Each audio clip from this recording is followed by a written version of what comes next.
Nicolas Demorand dit être un malade mental. Il l'a répété plein de fois sur plein de plateaux parce qu'il sort un livre qui s'appelle Intérieure nuit. Et dedans, il parle notamment du fait qu'il est diagnostiqué d'un trouble bipolaire.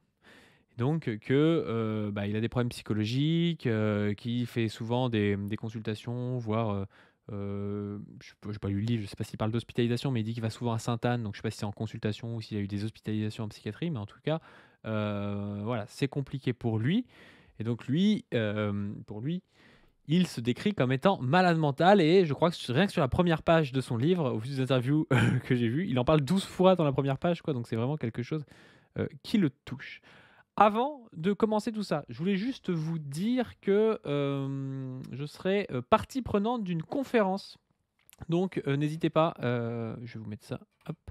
N'hésitez pas si vous pouvez venir. C'est le 6 mai, donc bientôt, dans 2 petites semaines, de 17h à 20h. C'est à l'université de Poitiers. Alors il y a des beaux noms dans cette conférence. On a Patrick Le Yarrick, l'ancien directeur de l'Humanité, Isabelle Hirsch, journaliste à France 3 et SNJ, et qui est au SNJ CGT, Syndicat national des journalistes. Philippe Bonnet, qui est journaliste, donc plus de journaux plus locaux, donc La Nouvelle République et Centre Presse. Merci Fabien pour ton don. Nils Solari, qui est journaliste indépendant et qui est journaliste indépendant à l'association Acrimed. Et donc Padu, youtubeur, cofondateur de l'association La Brèche. L'intérêt en fait de cette conférence, c'est qu'on va parler de médias, de l'actualité sociale et syndicale, et en fait comment est-ce que notamment les luttes sociales sont traitées dans les médias. Et c'est pour ça que vous avez à la fois des médias qui sont papier, vous avez un directeur de l'Humanité du coup, vous avez des médias nationaux, France 3, vous avez des médias locaux, La Nouvelle République, Centre Presse, vous avez un média critique, Acrimed, et puis vous avez aussi moi-même qui représente plutôt des médias, comment ça s'appelle, des médias numériques, quoi. Donc le but c'est d'avoir un peu tout. Moi j'ai parlé au nom de notre association La Brèche, donc, qui regroupe à la fois Position Revue et les activités de Dr Zoé et puis de moi-même, la Paduti, ma chaîne Padu. Donc du coup on a quand même une vision, nous, de ce qu'on peut faire comme militantiste sur les réseaux et comment on peut traiter les informations sur les réseaux sociaux. Et les autres ont leur spécialité. On va pouvoir parler de tout ça. Ce sera animé par 2 universitaires, Laurence Montel, donc historienne et maître de conférence, et Catherine Leclerc, maître de conférence de sociologie. Donc voilà, si vous voulez venir, c'est le 6 mai 2025, de 17h à 20h à Poitiers. Je vous mettrai ça en description. Bref, on va partir sur Nicolas Demorand, du coup. On va écouter ce qu'il nous raconte dans le point, parce que c'est assez court et c'est assez concentré. J'ai vu pas mal d'interviews de lui. Je trouve qu'on comprend bien ce qu'il nous raconte. Sur le campus, bah ouais, c'est à l'Amphi Carbonnier. Je suis un malade mental, je l'écris simplement et clairement parce que c'est la stricte vérité. Je souffre d'un trouble bipolaire qui a été diagnostiqué il y a 8 ans maintenant et pour lequel je suis suivi et soigné. Donc voilà, c'est intéressant parce que il nous dit, texto, je suis malade mental.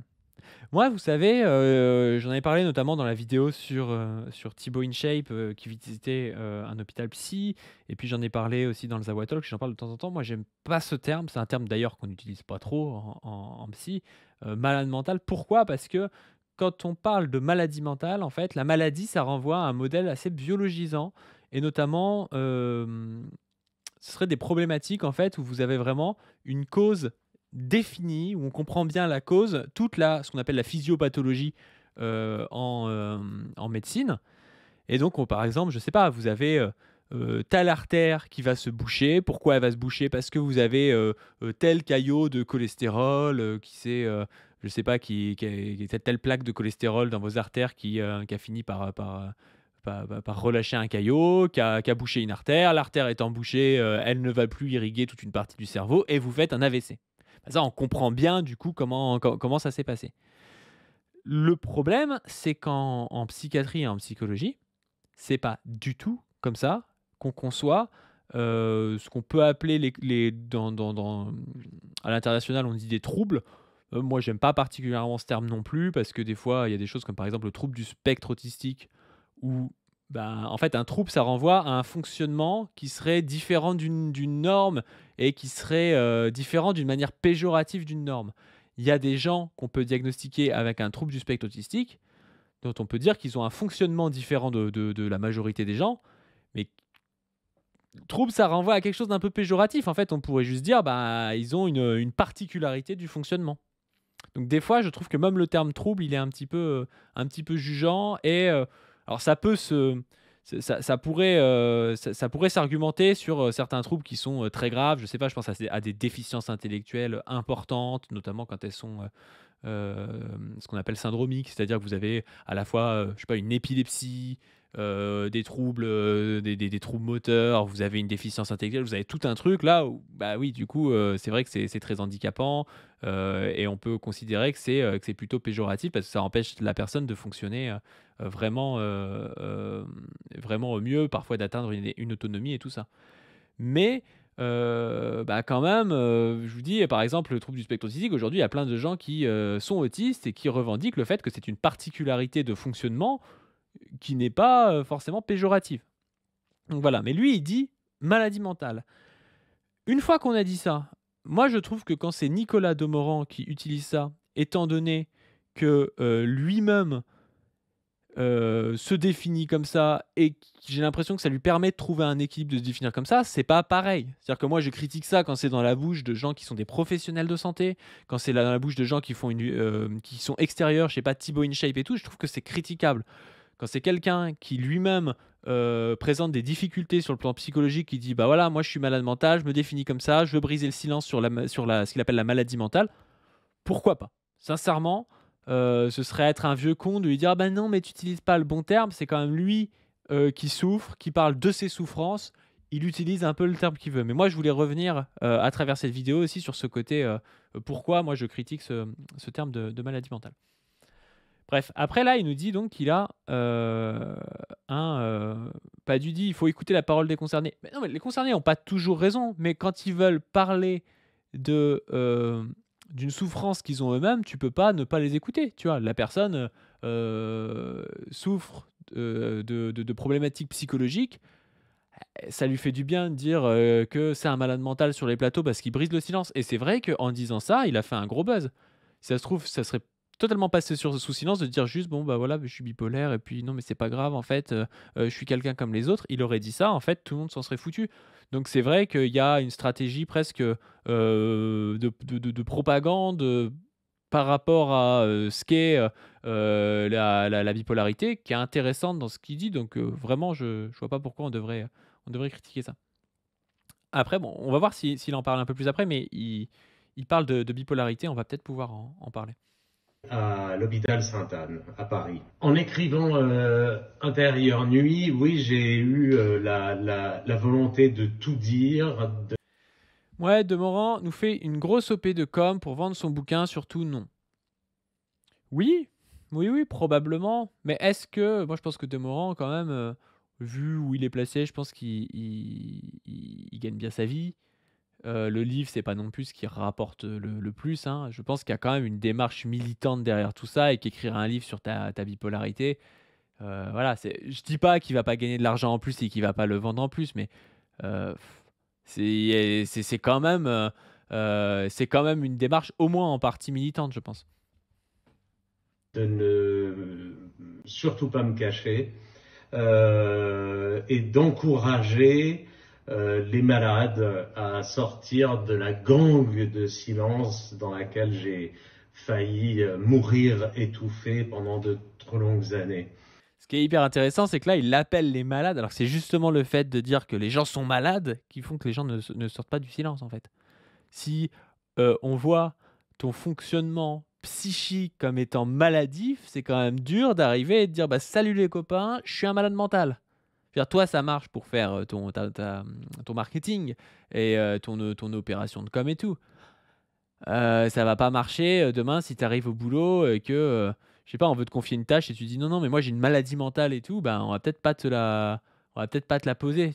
Enfin, vraiment, il faut comprendre que quand on utilise un terme, le terme parfois est taché par l'histoire, il peut être contre-productif et c'est pour ça que parler de particularité psychique, pour plein de cas, bah, c'est peut-être plus intelligent, quoi, que ou même de troubles, hein. Pourquoi pas? Le trouble, ça peut s'entendre, selon les cas. Toute la problématique quand on parle de psy et ça, il faut bien l'avoir en tête, c'est qu'on parle de trucs qui sont extrêmement vastes. C'est-à-dire que vous avez autant quelqu'un, je sais pas, qui, est en deuil, qui est triste parce qu'il est en deuil.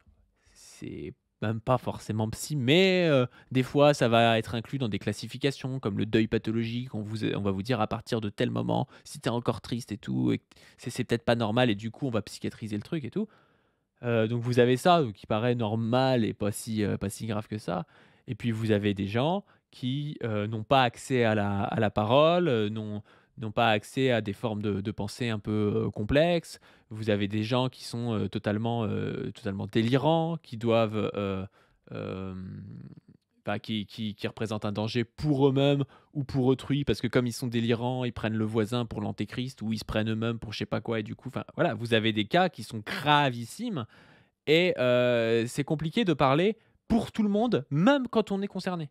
C'est-à-dire que son trouble bipolaire à Nicolas Demorand, c'est peut-être pas le même que tous les troubles bipolaires. Déjà, c'est très vaste la bipolarité. Lui, il a un trouble bipolaire qu'on appelle de type 2, c'est ce qu'il dit dans les classifications. Donc en gros, si vous voulez, la bipolarité, c'est des gens qui ont des variations d'humeur. Ils ont des phases qu'on appelle basses. Phase basse, c'est presque ce qui est le plus connu, c'est-à-dire la dépression, quoi. Hem Et ils ont des phases hautes. Alors pas forcément selon les classifications, mais bon, qu'on fasse simple, ils ont des phases basses et des phases hautes alternées. Mais il y en a qui ont très souvent des phases basses et quasiment jamais des phases hautes, d'autres qui ont plus souvent des phases hautes et quasiment jamais des phases basses. Heu, Type 2, ça veut dire que ces phases hautes, elles sont pas très hautes. Donc c'est plus dur à diagnostiquer si vous voulez, parce qu'une phase haute, en gros, c'est une phase où vous êtes, désinhibé. Vous pouvez avoir du coup un comportement, je sais pas, de, faire, beaucoup d'achats compulsifs. Moi, j'ai déjà vu quelqu'un qui avait acheté, 2 voitures en une semaine.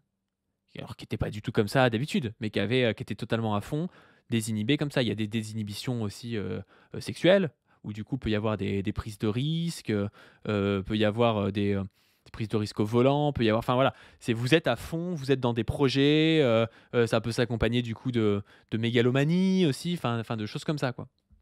Donc ce qu'on appelle dans la classification un bipolaire de type 1 avec des phases maniaques très hautes, tout le monde, il y a pas besoin d'être, psy pour voir, que, il y a un problème, il y a un loup, quoi. C'est pas difficile du tout de le voir, quoi. Par contre, le type 2, vous allez avoir ce qu'on appelle des hypomanies, c'est-à-dire des petites phases comme ça, qui durent souvent moins longtemps et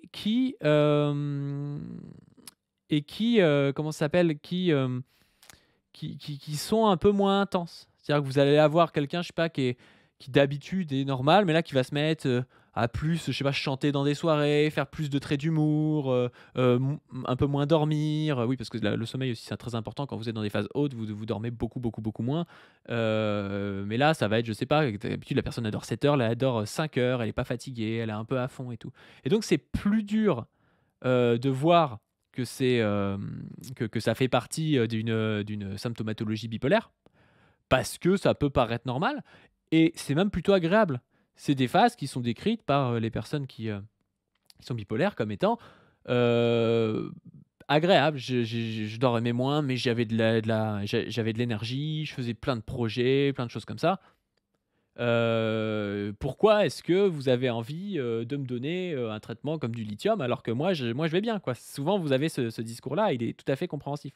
Le problème, c'est que, tout ça, ça peut s'accompagner de, de phases du coup qui peuvent devenir encore plus hautes et problématiques et puis surtout de dépression où là vous allez avoir des risques même de passage à l'acte, suicidaire ou des choses du style, quoi.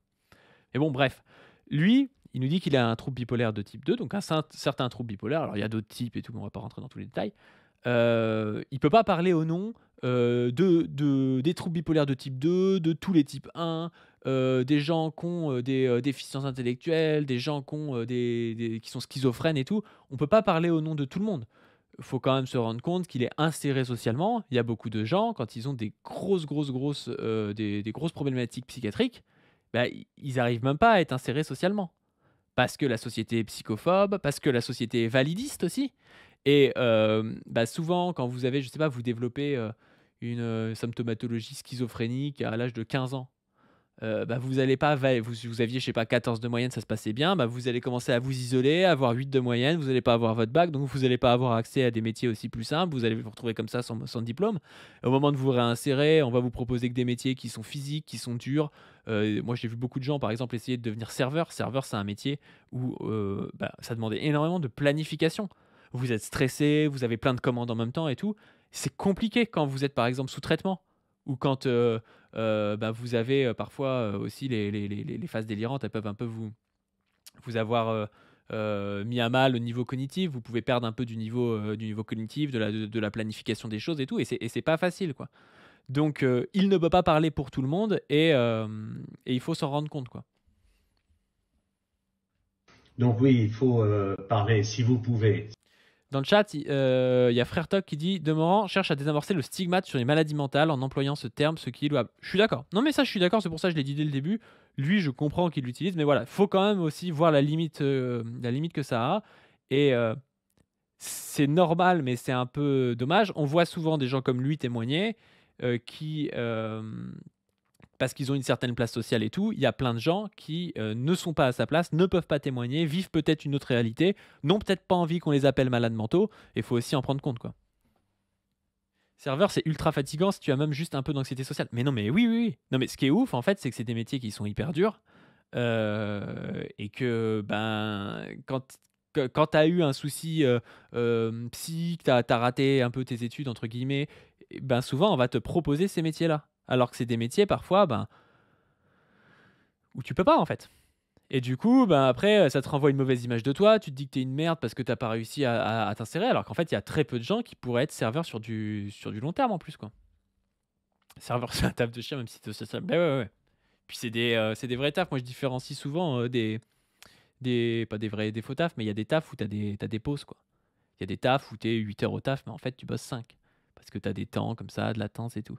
Et puis t'as des tafs comme serveur, comme, je sais pas, t'es à la chaîne à l'usine, t'es t'es prof des écoles, enfin voilà, t'as des tafs comme ça où t'es entouré, soit bah, à l'usine, t'as la chaîne, t'as la machine qui avance de toute façon, tu peux pas t'arrêter, t'es sur ta ligne et tout, mais où t'es professeur des écoles, t'as toujours des enfants autour de toi, donc tu dois toujours continuer à bosser, des choses comme ça. T'es serveur, t'as toujours les clients et tout qui arrivent et tout. Enfin, t'es toujours à fond. Et donc sur tes 8 heures de taf, tu fais 8 heures, voire 9 heures parce que ça dépasse un peu. Et ça, faut s'en rendre compte aussi. Si vous voulez parler, il faut le faire.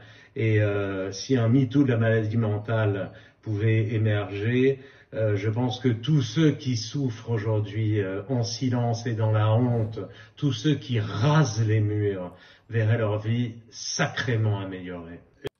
Bah ouais, ouais, ouais. Mais en fait, là où il a raison aussi, c'est que en France, on a une politique de stigmatisation euh, à la fois du handicap et à la fois aussi des problématiques psy, qui sont d'ailleurs bien souvent pas des problématiques tant psy que des problématiques sociales qu'on individualise dans des problématiques psy.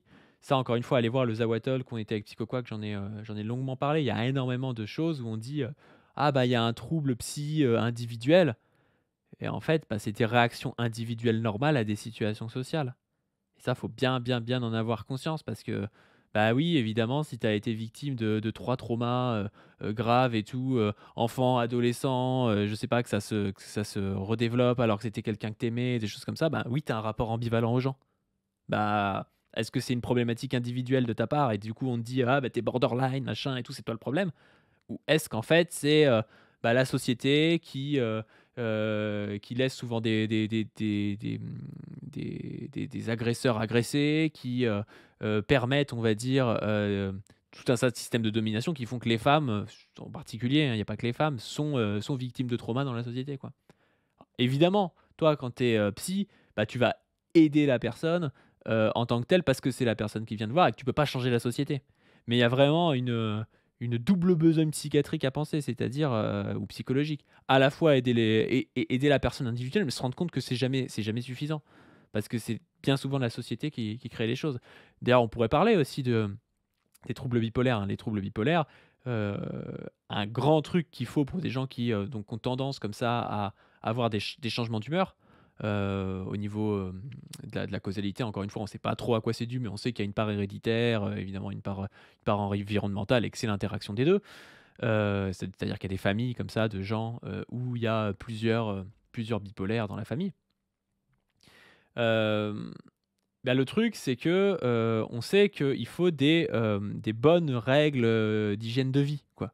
Si, vous couchez, parfois, à 3 heures du mat ou que vous travaillez la nuit, ou que vous venez, je sais pas, d'avoir un enfant qui pleure la nuit ou des choses comme ça, c'est très à risque, en fait, de faire une rechute parce que vous commencez à être en dette de sommeil. Pareil si, vous consommez, par exemple de l'alcool ou certains psychoactifs. Enfin voilà, il y a plein de choses qui peuvent vous mettre à mal quand vous êtes, sujet comme ça, quand vous avez tendance à faire des dépressions ou des phases un peu up parce que vous avez, hem, vous vous vous vous parce que vous avez tendance à être bipolaire quoi, on va dire. Et donc les règles, hygiéno-diététiques, elles sont, à la fois hygiène de vie, hein, et puis la bouffe, ce que vous prenez, ce que vous buvez, elles sont hyper importantes, quoi. Et ça, c'est assez social au final parce que, c'est, souvent les gens des classes supérieures qui peuvent se permettre d'avoir une vie très cadrée. Il y a des gens à qui on impose de travailler la nuit. Il y a des gens, qui ont pas de quoi se payer, de la bonne bouffe. Il y a des gens aussi, ben, qui sont, tombés dans l'alcool parce qu'ils combattent des traumas avec l'alcool, parce qu'ils, combattent leur dépression avec l'alcool, qui sont un peu esseulés et tout ça. Et le but, encore une fois, c'est pas de renvoyer sur la personne en disant: «Bah, c'est ta faute parce que tu picoles, c'est ta faute parce que tu te couches à 3 heures du mat en jouant aux jeux vidéo», je sais pas quoi. Il faut essayer de comprendre pourquoi est-ce qu'on en est là, quoi. Je n'étais pas prêt à l'écrire pendant des années. J'avais honte. J'avais trop honte. Moi aussi, je rasais les murs. J'avais peur du regard qu'on aurait sur moi. Il y a quelqu'un qui dit: «Le MeToo, psycho, mais je me permets de supposer que l'ami demeurant, n'est pas vraiment du côté des oppressés». Bah, ça dépend, si tu veux, du côté oui, moi je suis d'accord avec toi, ce gars, bah, si tu le prends dans l'échelle sociale, il est pas du côté des oppressés de manière générale. Mais au niveau psy, bah, c'est quelqu'un de psychiatrisé comme un autre quand même. Alors, c'est plus simple quand tu as de l'argent, on est d'accord. Mais, il peut quand même être, victime de psychophobie, il peut quand même souffrir, de sa bipolarité, il a le droit, quoi. Donc non, faut pas non plus, lui cracher dessus parce qu'il a plus d'argent que nous, hein. C'est pas ça qu'il faut faire, je pense. Ce serait, assez injuste et il faut aussi se rendre compte que certains combats, qui sont des combats spécifiques, qui sont peut-être pas les combats, principaux des gens qui n'ont rien, on va dire, qui n'ont pas d'argent, qui, ont un emploi instable, qui sont, victimes, je sais pas, de violences policières, bah oui, c'est peut-être que le combat contre la psychophobie, c'est pas le truc principal pour eux. Donc peut-être que c'est normal, en fait, que ce combat, émerge d'abord chez des mecs blancs, un peu bourgeois, parce que eux, en fait, malgré le fait qu'ils soient blancs, malgré le fait qu'ils soient, hommes, malgré le fait qu'ils soient bien placés dans la société et bourgeois, bah, il leur reste quand même, cette psychophobie. Donc moi, ça me choque pas en fait que ce soit lui qui le porte. Et imagine, heu, tu migrant, clandestin, tu fais un épisode psychotique, on rappelle que la migration est un facteur de risque, hein, d'épisodes psychotiques, pour plusieurs raisons, parce qu'il y a tout le stress de la migration. Aussi parce qu'il y a un changement culturel important et aussi parce que des fois, il y a un manque d'ethnopsychiatrie qui fait que les gens ne reconnaissent pas forcément, la différence entre un délire et puis des choses qui ne sont pas forcément délirantes mais qui viennent d'autres cultures. Bref, si vous prenez, bah, ce migrant-là, qui est, du coup, je sais pas, qui va avoir un diagnostic de schizophrénie, par exemple, je suis persuadé que la première chose, qui va lui venir comme lutte en tête, ça va pas être la lutte contre la psychophobie. Parce que le mec, il a pas de papier, parce que le gars, il est victime de violence, parce que le gars, il a pas de thunes. C'est peut-être pas la psychophobie son premier problème. Donc voilà, il faut quand même avoir ça en tête. C'est normal que ce soit Nicolas Demorand qui le porte et peut-être, pas trop d'autres gens aujourd'hui. C'est peut-être dommage, hein. Quelques personnes, toutes petites poignées, savaient ce qu'ils Il y a Auguste Vaillant qui dit: «C'est compliqué de faire le deuil de l'hypomanie. Pour moi, après l'acceptation de la maladie, du traitement, ça a été le plus douloureux. Je sais pas si c'est le cas de ton ami». Et il répond à Zoé Dubus, qu'on salue, salut Zoé, qui dit: «J'ai un ami très proche, bipolaire, impossible de lui faire entendre, ça pour l'hygiène de vie. Il a l'allocation adulte, handicapé». Donc il passe sa journée à dormir et la nuit à jouer aux jeux vidéo, il picole. Ouais, bah, c'est pour ça que, vous voyez, là, on voit quand même le validisme de la société un peu. C'est-à-dire que cette personne a un trouble bipolaire, on va lui donner une allocation, adulte handicapé. Jusque-là, ça peut être normal s'il a du mal à travailler, mais au lieu d'arriver à le réinsérer, parce que c'est quand même important, de pouvoir avoir une activité sociale, qui soit, qui soit intéressant, dans lequel on puisse, se projeter, dans lequel on puisse faire du collectif. C'est pas le but d'exploiter ce mec en lui enlevant, l'allocation adulte handicapé, mais par exemple cumuler et qu'il puisse faire, je sais pas, 15 heures par semaine, hein, dans un endroit qui lui plaise ou quelque chose comme ça. Et il va passer la journée chez lui, à jouer aux jeux vidéo, à picoler. Alors on pourrait dire c'est juste sa faute et tout. Oui, bon, bah si vous voulez, mais à ce moment-là, vous changez jamais rien dans la société. Et on peut se dire aussi qu'on rate quelque chose. Et ce quelque chose, il se passe bien souvent, à des moments de la vie, je sais pas, entre 18 et 25 ans, quoi. Et c'est compliqué après aujourd'hui, on sait très bien que si tu as pas de travail, et que tu as une pathologie psy et que tu as 45 ans, ça va être très, très, très compliqué de se réinsérer. Mais donc ouais, je voulais, répondre à Auguste Vaillant qui disait que c'était compliqué de faire le deuil de l'hypomanie. Mais c'est vrai qu'il y a plein de gens, moi, les gens que j'ai vus qui avaient des bipolarités, qui disent que c'est très agréable. C'est hyper agréable de dormir 3 heures de moins, de pas être fatigué, d'être un petit peu à fond, alors que d'habitude, tu as le trac devant les autres, de pouvoir chanter, de pouvoir faire de l'humour et tout. C'est assez agréable et c'est ça le piège aussi. C'est que c'est agréable, mais à la fois, ça peut t'amener à, à aller trop loin, à te mettre en danger. Et des fois, c'est difficile aussi de faire la différence entre ce qui est juste le caractère d'une personne enjouée ou ce qui peut être ce qui peut nous indiquer qu'il y aurait une bipolarité sous-jacente. C'est pas du tout évident, surtout quand vous connaissez pas une personne. C'est pour ça qu'il faut quand même du temps et qu'il faut souvent la famille qui dit ah bah non mais d'habitude il est pas comme ça du tout. Là il nous a fait 3 épisodes dépressifs où il est resté au lit pendant des mois et alors là maintenant il est comme ça et puis il dépense beaucoup plus d'argent que d'habitude. Enfin voilà, il faut vraiment faire la différence parce que le but c'est pas de traiter tout le monde en disant que tout le monde est bipolaire quand il est un peu enjoué quoi. Celui du bus qui dit il est très isolé malheureusement. Ses parents l'infantilisent à mort. Il était plus indépendant, mais dans sa situation, il régresse beaucoup de ne pas être dans un environnement plus riche. Bah ouais, ouais, mais c'est ce qui est triste, c'est que ce que tu décris, mais enfin, j'en ai vu plein, plein, plein des gens comme ça, et, et en plus, t'as pas forcément la main sur tout, tu vois, parce que c'est pareil, ses parents, peut-être qu'ils l'infantilisent, mais peut-être que ses parents aussi, ils ont un enfant, qu'ils ont vu, je sais pas, peut-être faire une tentative de suicide parce qu'il était dépressif, ou se mettre en danger, ou je ne sais quoi.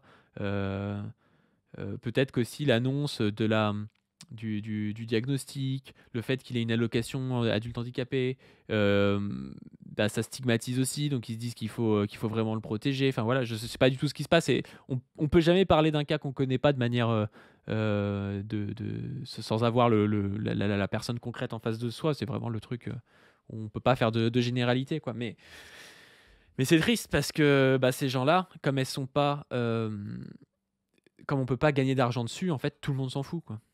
Tout le monde s'en fout, à partir du moment où tu peux plus vraiment être exploité bien et tout, ben, on te met de côté et bon, encore, ils ont le droit à une allocation adulte handicapé, qui les place, hein, sous le seuil de pauvreté quand même, hein. C'est-à-dire qu'on considère en France qu'on va pas donner même le SMIC, par exemple, on pourrait donner le SMIC. Non, non, on va donner une allocation qui est extrêmement faible à ces personnes-là, juste pour pas qu'ils fassent trop chier, ils sont de côté, ils ont pas de boulot, ils ont pas de vie sociale, ils picolent un peu, ils jouent aux jeux vidéo et puis voilà. Sincèrement, c'est vraiment la politique de droite, la politique capitaliste qui voit dans les gens d'abord des forces de travail et quand la force de travail ben elle marche pas, on la jette quoi. Il y a vraiment ce côté-là quoi. C'est extrêmement anti-humaniste. M'arriver. Mais pour le reste, non, Il y en a qui finissent exploités en ESAT, je sais pas si c'est mieux.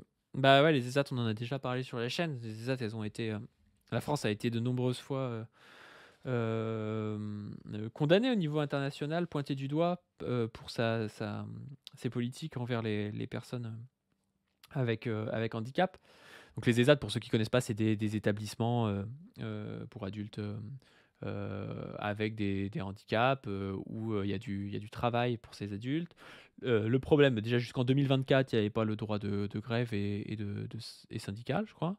Vous avez des gens qui sont l'immense majorité du temps pas payés au SMIC pour leur travail.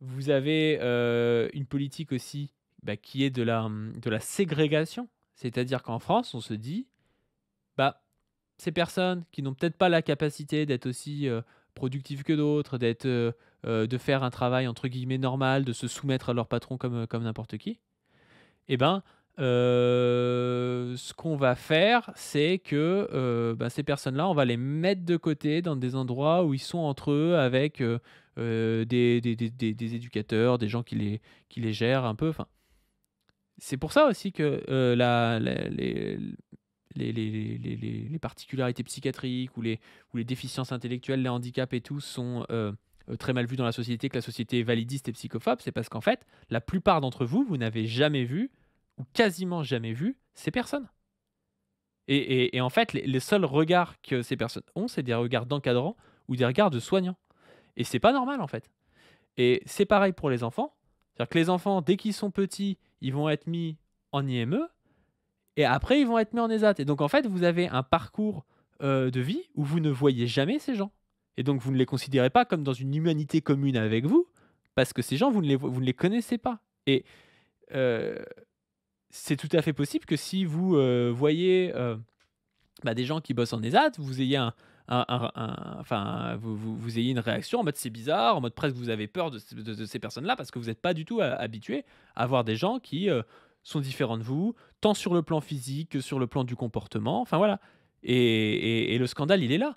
Parce que oui, ça coûterait, plus cher d'individuellement, intégrer dans des entreprises normales ou, je sais pas, dans la fonction publique ou dans ce que vous voulez ces personnes-là.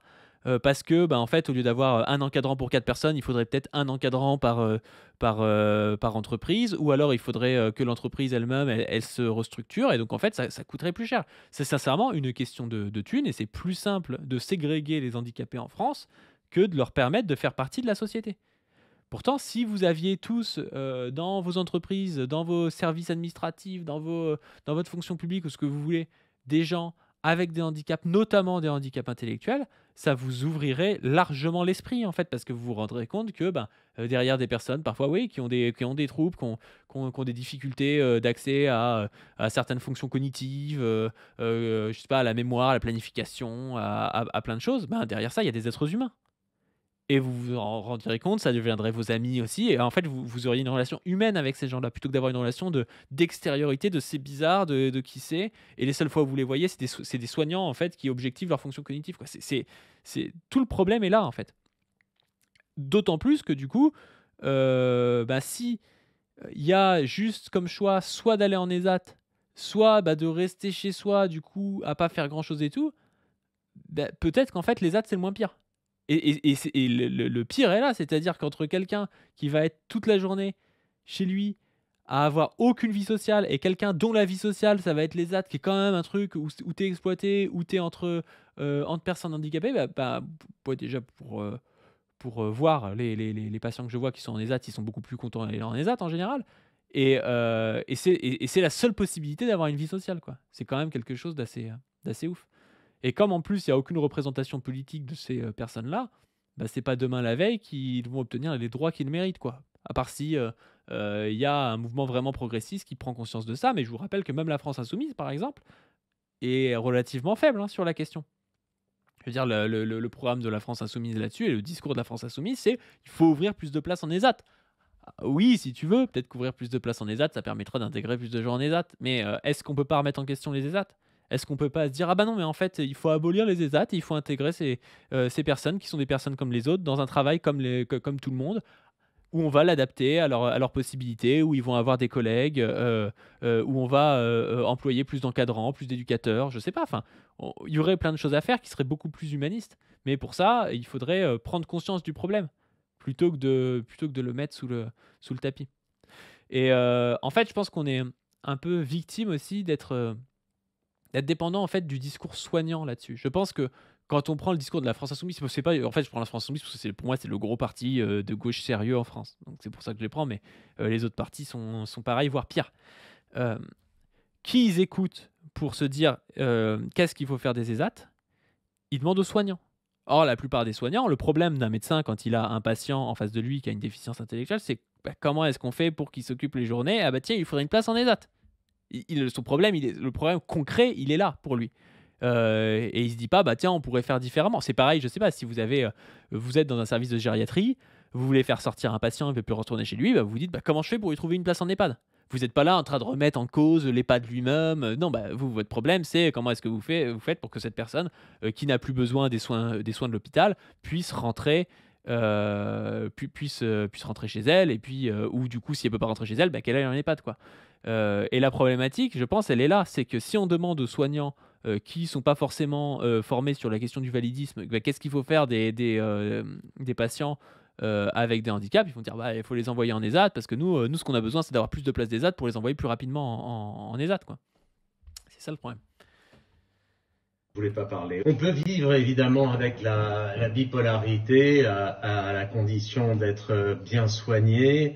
Et si j'ai pu souffrir par le passé et souffrir atrocement, c'est parce que je n'étais pas ou que j'étais mal soigné. Et donc, Enfin, la manière dont il le dit, il a une vision très médicale, hein, du truc. On croirait qu'il a une maladie, telle quelle et tout, et donc du coup, il faut une pilule, ça va marcher.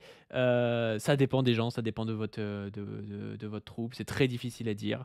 C'est vrai qu'il y a des traitements qui fonctionnent très bien, sur certains troubles bipolaires, par exemple le lithium, et puis parfois ça marche pas. Encore une fois, la première chose à faire, mais comme dans tout en médecine, avant de traiter quelqu'un, avant de donner un traitement médical, c'est d'avoir une hygiène de vie adaptée, d'autant plus pour les gens qui, ont tendance à avoir des variations d'humeur, parce que vraiment le sommeil est hyper, hyper, hyper important. Du coup, voilà, lui, si, je crois que c'est du lithium qu'il a, si le lithium a marché, bah, c'est très bien. Hem c'est encore une fois, un cas particulier en psy, c'est très difficile d'en faire un cas général. En tout cas, si vous avez un traitement qui marche bien sur vous, bah, il faut le garder, et puis voilà. avoir une vie professionnelle, avoir une vie amicale, avoir une vie amoureuse, ce sont des choses tout à fait possibles. Et si on a un sommeil de merde, on est cooked. Bah, non, mais si tu as un sommeil de merde, il y a peut-être moyen de faire quelque chose. Tu sais, le sommeil, c'est quelque chose, bah, déjà, faut objectiver le fait que tu as un sommeil de merde. Il y a des gens, par exemple, qui dorment mal la nuit, mais qui dorment un peu le jour. En fait, ils ont 7-8 heures de sommeil. Ils ont pas forcément un sommeil de merde, mais alors qu'ils pensent l'avoir. Il y a des gens qui ont un sommeil de merde parce qu'ils ont, je sais pas, un syndrome d'apnée du sommeil. Il y a des gens qui ont un sommeil de merde parce que, je sais pas, ils ont une hyperthyroïdie. Et puis après, ouais, tu vas pouvoir avoir des traitements aussi qui peuvent t'aider au niveau du sommeil. Tu peux avoir, plein de trucs, tu vois? Bah, si tu fais 4 heures du mat jusqu'à 13 heures, tu dors très bien, en fait. Alors, tu es très décalé, mais tu dors 9 heures par jour. Donc, normalement, ça va, tu vois? Même pour des bipolaires. Les bipolaires sont amoureux comme les autres. Les bipolaires sont amoureux de l'amour. Les bipolaires sont amoureux de la vie. Bon, voilà, ils varient simplement parfois. Ils ont des variations de l'humeur, comme on dit. Mais après tout, ça me semble pas être dramatique. Aujourd'hui, Hem, la sieste du midi, ça me change mon humeur. Bah, moi, tu vois, je dors jamais la journée, par exemple. Je suis pas quelqu'un qui dort la journée. Par contre, je dors bien d'une traite la nuit et tout. Il y a des gens, ouais, qui ont besoin de dormir la journée, et c'est pour ça, aussi que ça, il y a un ouvrage, j'ai oublié le nom, il faudrait demander à Chris comme il a tout lu, qui parle de ça, la manière dont on a restructuré le sommeil avec la révolution industrielle, notamment par rapport à la journée de travail de jour. Avant, les gens, en fait, ils avaient un sommeil, biphasique souvent, notamment parce qu'ils avaient pas, en fait, ils dormaient 4 heures, et puis il y avait une petite pause d'une heure où, il y avait parfois, bah, refaire le feu, il y avait de l'activité sexuelle, il y avait parfois des activités même culturelles, la nuit, puis ils redormaient 4 heures. Ils avaient souvent un sommeil biphasique, et puis depuis pas si longtemps, depuis 200-300 ans, on a un sommeil en une traite, et on en a fait le gold standard, en fait, du fait de dormir comme ça, je sais pas, 8 heures de suite. La réalité, c'est que c'est peut-être pas plus, naturel qu'autre chose, c'est peut-être même très moderne, en fait, et qu'il y a peut-être des gens, qui ont besoin de dormir, voilà, en se réveillant un peu, en dormant, peut-être des gens qui ont besoin de dormir un peu la journée, de faire des siestes, mais comme on est tous calés pareil sur les mêmes horaires, bah, c'est gênant, quoi. C'est plus compatible au capitalisme. Oui, c'est beaucoup plus compatible au capitalisme de dormir 8 heures d'une traite, de venir faire ta journée de travail et tout. Beaucoup plus simple. Travail de nuit devrait être interdit sauf dans les métiers indispensables. Bah, travail de nuit, oui, c'est sûr. En plus, le travail de nuit, c'est assez mauvais pour la santé. Hein. Ça vient de quelle étude? Science, ce que tu dis là.